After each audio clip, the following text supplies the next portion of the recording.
Bonjour à toutes et à tous, nouvelle vidéo sur la chaîne. Bonne année 2026 à tout le monde, en espérant que tous vos projets se porteront bien, mais aussi la santé, c'est très important. Donc je vous réembarque dans ma vie de trader. C'est parti. Je suis toujours triste, car je connais ces hypocrites et je connais leur vice. Ils font pas 1 euro, ces mecs n'ont pas d'heure fixe. J'ai la boîte à outils visseuse, tournevis. J'ai les gris, rouge, bleu, c'est la craft beat. Ils ont le cœur noir, noir comme un rugby. Ok, donc là, déjeuner terminé. J'espère que vous avez tous bien fêté. Moi, j'en ai profité pour vraiment cut le chart. J'ai vraiment pas tradé pendant au moins 2 semaines. J'ai pris le temps pour moi, pour la famille. Là, je suis tombé un peu malade, malheureusement. J'ai fêté une nouvelle an à Paris. D'ailleurs, je vais vous mettre quelques plans maintenant. Je suis toujours triste, car je connais ces hypocrites et je connais leur vice. Ils font pas 1 euro, ces mecs n'ont pas d'heure fixe. J'ai la boîte à outils visseuse, tournevis. J'ai les gris, rouge, bleu, c'est la craft beat. Ils ont le cœur noir, noir comme un rugby. Ils servent à rien comme un balourd sans la batterie. 237, le Cameroun, c'est ma patrie. On dit qu'il y a plus personne quand tu finis par terre.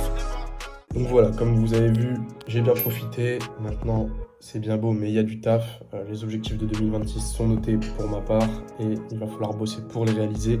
Ils vont pas se faire tout seuls. Globalement, ce que je fais ce matin, c'est une review totale des marchés pour voir un peu ce qui s'est passé pendant que j'étais pas là. Je vais programmer tout ce que je veux faire de mes journées parce que j'aimerais bien aussi augmenter ma régularité sur la création de contenu, publier aussi pas mal de formats courts. Donc je vais bosser là-dessus ce matin, voir un peu comment je peux m'organiser. Je vais aussi refaire une petite session de backtesting pour me remettre dans le bain tranquillement. Je vous reprends, on est le lendemain, donc là on est le mardi 6 janvier. Je suis toujours malade.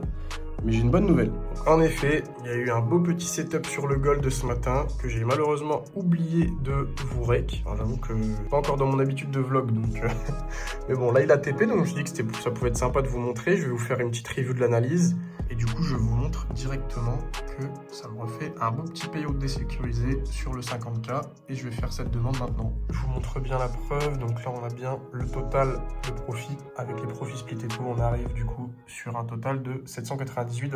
Ok les mecs, donc c'est bon. Là le payout il a été demandé. Je vous mettrai les screens là à l'écran, je vous affiche tout.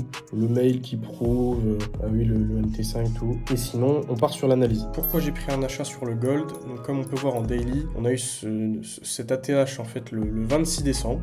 Ensuite, le prix a vraiment corrigé, il nous a fait une belle prise de liquidité. En H4, on peut voir qu'il nous a fait un breaker, il nous a validé un breaker. À l'open, lundi de cette semaine, donc hier, on peut voir que le prix a laissé un gap et il a pump. Donc moi, j'attendais un retour dans cette zone pour pouvoir potentiellement prendre un achat. Et on peut voir que le prix n'est pas du tout revenu combler cette zone. Donc ensuite, je me suis mis en H1. J'ai regardé un peu ce que nous donnait le prix. J'ai lu le prix. Et comme on peut voir en H1, le prix fait des prises de liquidité, il nous crée des zones haussières, il prend des liquidités dans des zones haussières, il respecte tout.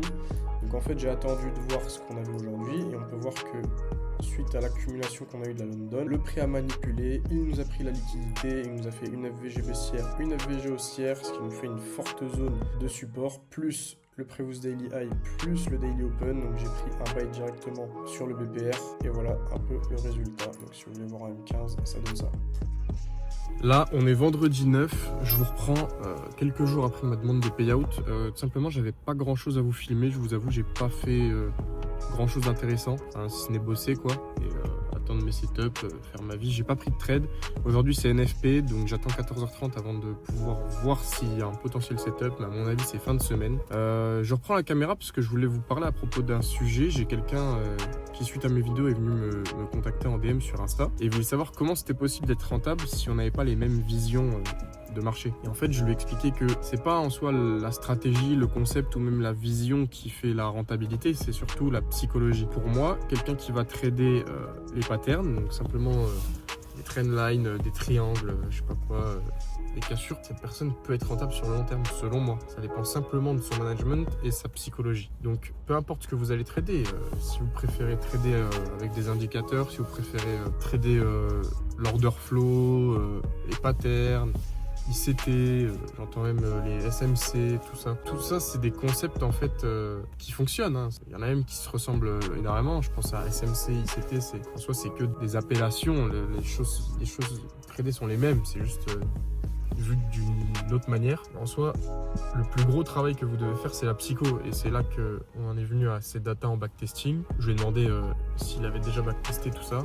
Il me disait oui, en backtesting je suis rentable, mais dès que je passe en réel, sur les propres firmes, tout ça, je suis plus rentable, je prends que des stop loss, tout ça. En fait, voilà, c'est là qu'on voit que c'est uniquement psychologique en fait. Bon, sinon moi ça va mieux, là je suis devant la salle de sport, je vais aller me faire une petite séance, donc je vous reprends directement après. Ok les gars, fin de séance, donc là il est 13h30, je rentre directement chez moi, je mange et comme ça à 14h30 je suis devant le PC pour voir les sorties du NFP et on verra ensuite si prise de position il y a ou pas. De retour devant les graphes, donc du coup on a eu la sortie des NFP qui nous a fait cette grosse bougie haussière, donc je m'attendais plutôt à attendre un retracement pour prendre un achat sur le gold. Donc je voulais qu'il revienne dans ma zone ici, j'avais le daily open et tout qui faisait support, donc ça aurait été un trade sympa à prendre, mais malheureusement il nous a pris les leaks là avant de potentiellement faire un retest, donc je vais rester hors des marchés, surtout qu'on est vendredi 15h12, fin de semaine pour moi, on verra la semaine prochaine. Et sur EURUSD du coup il a fait une magnifique bougie, mèche, il a méché dans tous les sens, quoi. Enfin, c'est très moche. Donc voilà un peu fin de semaine pour moi, on verra la semaine prochaine.